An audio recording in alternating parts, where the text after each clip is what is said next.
ఆంధ్రప్రదేశ్ రాజకీయాల్లో ఒక కీలక ఘట్టం ఆవిష్కృతమై సరిగ్గా 2 ఏళ్లు పూర్తయింది.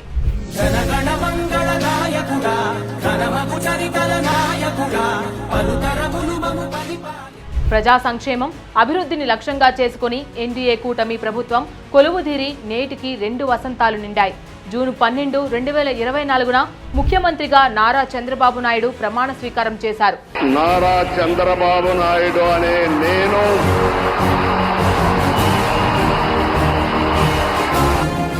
కృష్ణా జిల్లాలోని కేసరపల్లిలో జరిగిన ఈ చారిత్రక కార్యక్రమానికి ప్రధాని నరేంద్ర మోదీతో సహా అనేక మంది కేంద్ర మంత్రులు, పలు రాష్ట్రాల ముఖ్యమంత్రులు, సినీ ప్రముఖులు హాజరయ్యారు.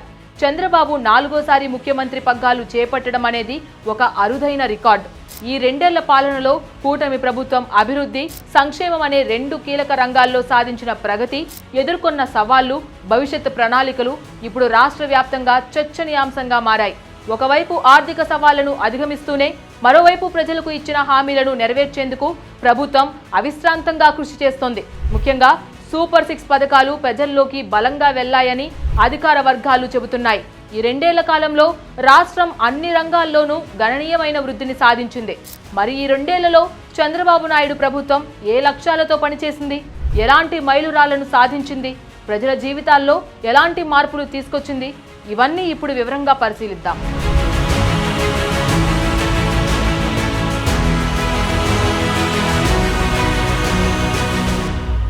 ఈ 2 ఏళ్ల పాలనలో ప్రభుత్వం ఆర్థిక వ్యవస్థను గాడిలో పెట్టేందుకు అనేక చర్యలు చేపట్టింది. రాష్ట్ర విభజన అనంతరం ఎదురైన ఆర్థిక సవాళ్లను అధిగమించి సంక్షేమాన్ని, అభివృద్ధిని సమాంతరంగా నడిపించడం ప్రభుత్వానికి పెద్ద సవాలుగా నిలిచింది. అయితే ముఖ్యమంత్రి చంద్రబాబు నాయుడు నాయకత్వంలో ఆర్థిక వ్యవస్థను గాడిలో పెట్టడంతో పాటు సంక్షేమ పథకాల అమలులో కూడా ప్రభుత్వం రికార్డులు సృష్టించింది. ముఖ్యంగా సమాజంలోని అన్ని వర్గాలను స్పృశించే విధంగా సంక్షేమ కార్యక్రమాలను రూపొందించడం ఈ ప్రభుత్వ ప్రత్యేకత. ఎన్టీఆర్ భరోసా కింద సామాజిక భద్రతా పెన్షన్లను 4,000కు పెంచడం ద్వారా వృద్ధులు, వితంతువులు, దివ్యాంగులు, ఇతర బలహీన వర్గాలకు పెద్ద ఊరట లభించింది. ఇప్పటి వరకు 65,000 కోట్లకు పైగా పెన్షన్ల రూపంలో పంపిణీ చేయడం అనేది దేశంలోనే అరుదైన రికార్డు. ప్రతి నెల గ్రామ సచివాలయాల సిబ్బంది ఇంటి వద్దకే వెళ్లి పెన్షన్లను అందించడం ద్వారా లబ్ధిదారులకు ఎటువంటి ఇబ్బందులు లేకుండా చూస్తున్నారు. ఇది పెన్షన్ల పంపిణీలో ఒక విప్లవాత్మక మార్పు.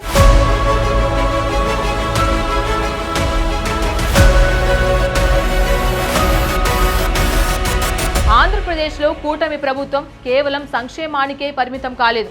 అభివృద్ధి, పెట్టుబడులు, ఉద్యోగాల కల్పన, మౌలిక సదుపాయాల అభివృద్ధి వంటి అంశాలపై కూడా ప్రత్యేక దృష్టి సారించింది. అన్నా క్యాంటీన్ల ద్వారా పేదలు, కార్మికులు, ఆటో డ్రైవర్లు, వలస కార్మికులు, ఉద్యోగార్థులకు రోజుకు తక్కువ ఖర్చుతో అల్పాహారం, మధ్యాహ్న భోజనం, రాత్రి భోజనం అందించి ఆకలి బాధను తీరుస్తున్నాయి.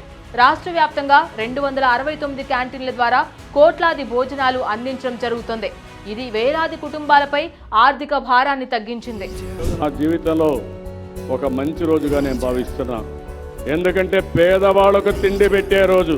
ఈరోజు బయట వచ్చిన వాళ్ళు తిండి లేదు అని బాధపడకుండా, డబ్బులు లేవు, తిండి తినలేకపోయాను, ఆకలితో బాధపడ్డాననే సమస్య లేకుండా ఈరోజు ఈ అన్నా క్యాంటీన్ ద్వారా మిమ్మల్ని ఆదుకునే బాధ్యత తీసుకున్నాను. ఇక మహిళలకు ఆర్టీసీ బస్సుల్లో ఉచిత ప్రయాణం కల్పించిన స్త్రీ శక్తి పథకం అత్యంత ప్రజాదరణ పొందింది. ప్రతి ఆడబిడ్డ బస్సు ఎక్కి రాష్ట్రంలో ఏ ప్రాంతానికి పోవాలన్నా స్వేచ్ఛగా వెళ్లే అధికారం మీకు ఇచ్చామని మీ అందరికీ విజ్ఞప్తి చేస్తున్నారు.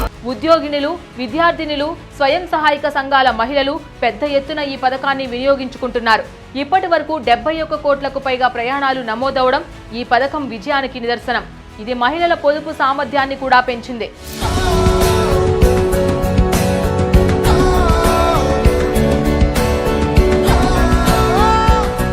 విద్యారంగంలో తల్లికి వందనం పథకం దేశవ్యాప్తంగా చర్చనీయాంశమైంది. ప్రతి విద్యార్థికి 15,000 రూపాయల చొప్పున తల్లి ఖాతాలో జమ చేయడం ద్వారా విద్యార్థుల డ్రాప్ అవుట్ రేటును తగ్గించి తల్లుల ఆర్థిక సాధికారతను పెంచుతోంది. దాదాపు 67 లక్షలకు పైగా విద్యార్థులకు లబ్ధి చేకూరగా 10,090 కోట్ల రూపాయలు ఒకేసారి విడుదల చేయడం జరిగింది. రైతుల సంక్షేమానికి కూడా కూటమి ప్రభుత్వం భారీ ప్రాధాన్యం ఇచ్చింది. అన్నదాత సుఖీభావ పథకం ద్వారా రైతులకు కేంద్ర రాష్ట్ర ప్రభుత్వాల సహాయాన్ని కలిపి ఏడాదికి 20,000 రూపాయల వరకు అందిస్తున్నారు. 46 లక్షల మంది రైతులకు ఇప్పటికే వేల కోట్ల రూపాయలు జమయ్యాయి. దీనికి తోడు డ్రిప్ ఇరిగేషన్, వ్యవసాయ యాంత్రీకరణ, విత్తనాలు, ఎరువులపై సబ్సిడీలు, మార్కెట్ ఇంటర్వెన్షన్ ద్వారా ధరల స్థిరీకరణ వంటి చర్యలు రైతులకు భరోసా కల్పిస్తున్నాయి. మత్స్యకారులకు కూడా ఏడాదికి 20,000 చొప్పున సహాయం అందిస్తున్నారు. పరిశ్రమల స్థాపన విషయంలో కూడా చంద్రబాబు తన మార్కును చూపించారు. కూటమి ప్రభుత్వం ఏర్పడిన 2 ఏళ్లలోనే అనేక పరిశ్రమలను ఏపీకి తీసుకురాగలిగింది. ముఖ్యంగా మెగా డిఎస్సి ద్వారా 15,941 ఉపాధ్యాయ పోస్టుల భర్తీ చేపట్టడం విద్యారంగంలో ఒక పెద్ద ముందడుగు. అదేవిధంగా 5,757 కానిస్టేబుల్ పోస్టుల నియామకం పూర్తయింది. ఎన్టీఆర్ వైద్య సేవ కింద ఉన్న పాత బకాయిలను కూడా ప్రభుత్వం చెల్లించింది. ప్రైవేటు ఆసుపత్రులకు 919 కోట్లకు పైగా చెల్లించడం ద్వారా పేదలకు ఆరోగ్యశ్రీ సేవలు సజావుగా అందేలా చూస్తోంది. ఈ 2 ఏళ్ల పాలనలో దీపం 2 పథకం కింద 1 కోటి కుటుంబాలకు ఏడాదికి ఉచితంగా 3 సిలిండర్లను పంపిణీ చేస్తున్నారు. ఇప్పటికీ 3,64 లక్షల సిలిండర్లు అందజేశారు. దీనికి 2,891 కోట్లు వ్యయమైంది.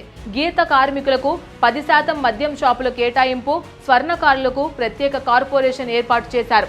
ఇమాంలకు నెలకు 10,000 రూపాయలు, మౌజన్లకు 5,000 రూపాయల గౌరవ వేతనం, అర్చకులకు వేతనం 15,000 రూపాయలకు పెంపు వంటి అనేక చర్యలు వివిధ వర్గాలకు చెందిన ప్రజలకు ఆర్థిక భద్రతను కల్పించాయి. నాయి బ్రాహ్మణులకు నెలకు 25,000 రూపాయలు, జూనియర్ లాయర్లకు 10,000 రూపాయల గౌరవ వేతనం లభిస్తోంది.